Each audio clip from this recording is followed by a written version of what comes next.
Joining us now is MMA fighter Julian Marquez, and you might be a veteran here to Funky Farms, but you're relatively new to the sport of disc golf. How did you find it? Man, this is crazy. So I actually been a part of disc golf since about 2007, and I didn't play as frequently as you're seeing now. Like the past couple years, have been taking off a lot more. I played it a lot when I moved to Vegas, but I wasn't able to play it for 3 years because when I tore my arm out in my fight, I wasn't able to throw the disc. So like, I have a newfound love of it since the pandemic and since meeting everybody. Like, it's probably the funnest, most relaxing yet stressful game you can play, and all of the other games. And it's like I have my heart and soul's in it now. Of course, our host here at the Funky Farms, Ben Askren, we've in Wisconsin known about him and his career endeavors forever, and then we knew he had to cross over into disc golf. But can you draw any similarities? I mean, is there anywhere where MMA and disc golf cross over or sit together in a Venn diagram? There's actually a lot. There's a lot of mental toughness you have to have on the course, because if you're throwing a disc, you're at a par 4 and you need to keep up and you shank one, you have to scramble and figure your way out. But yet, say you go bogey on that hole, and the next one you have to, keep up with the pack, but you're down, you're thinking about the past, you're thinking about what just happened, so you feel like that's going to continue to happen. It's the same thing in MMA. When you make one mistake, you find yourself trying to recover from that mistake or that mental side of it. You have to keep yourself in the positive mind. So when it comes to the mental game, this is something that can intertwine in both.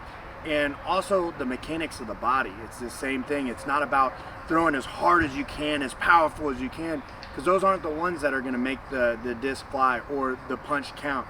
It's the ones that are actually precise and smooth, and everything just matches, and it's just an effortless punch or throw tends to be the longest one. So those are things of similarities that work well with one another, to where it's easy to understand how to play the game, or as well as fighting. In all my years, I've never really thought about the throw also being a punch, or using that metaphor in what you're saying. So that's incredible. Now, you just spoke a lot of the mental side, but on the physical side, I think you're discussing form and being smooth, but what about just raw power? Does it help someone to have more raw power, to be built the way you are, especially when you compare yourself to Paige Pierce? And I mean, nothing for nothing, I think she throw twice as far as you. Yeah, it's not raw power. So the thing is that there's a technique to everything, and Paige's technique is flawless.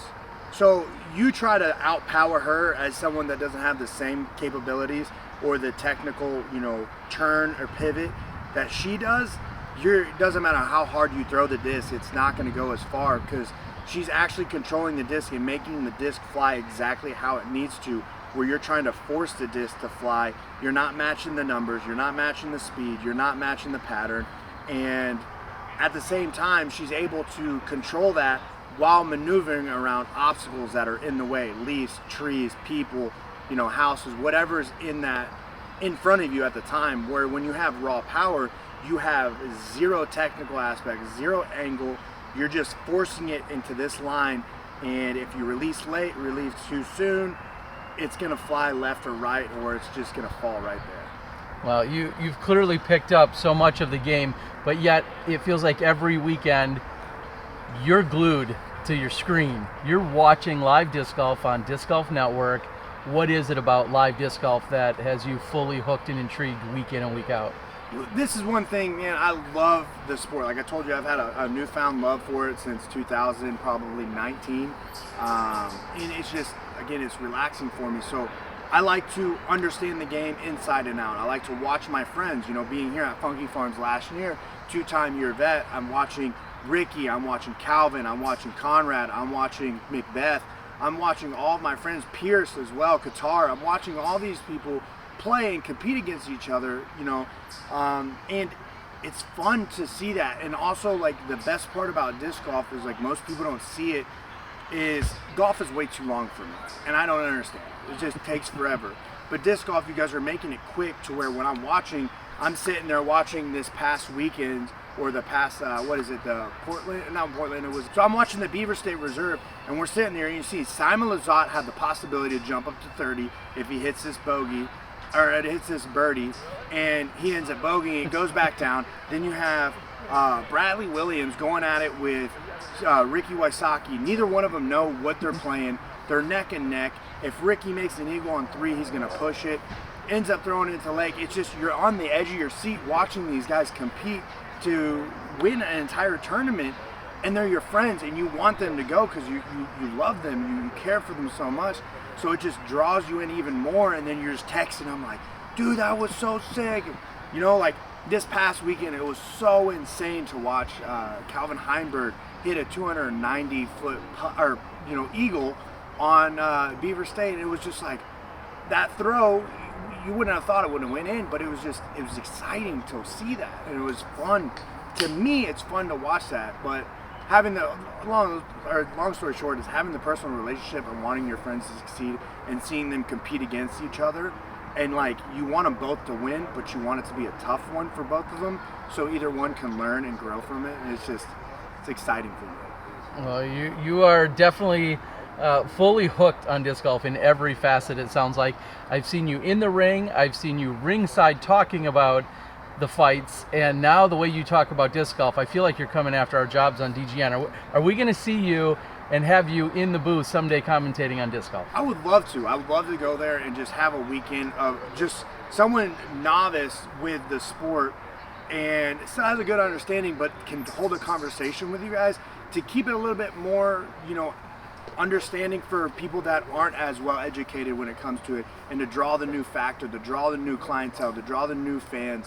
Because if you sit there and you watch it in the eyes that I watch the sport and how I see it, it makes it more exciting. When I speak to my friends from the gym and I have them watch it, they start getting into it because I'm breaking it down. I'm watching, if it's a different sports, I'm watching the era of like Michael Jordan, Dennis Rodman, Pippen, like go at it with each other.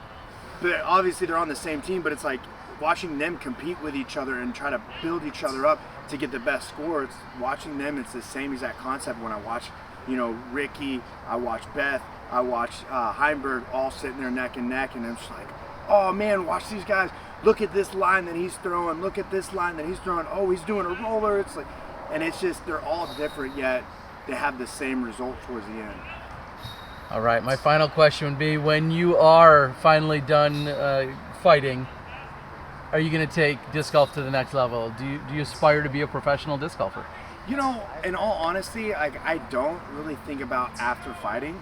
I love to be a disc golfer. Everyone's telling me to get my number and everything. Yep.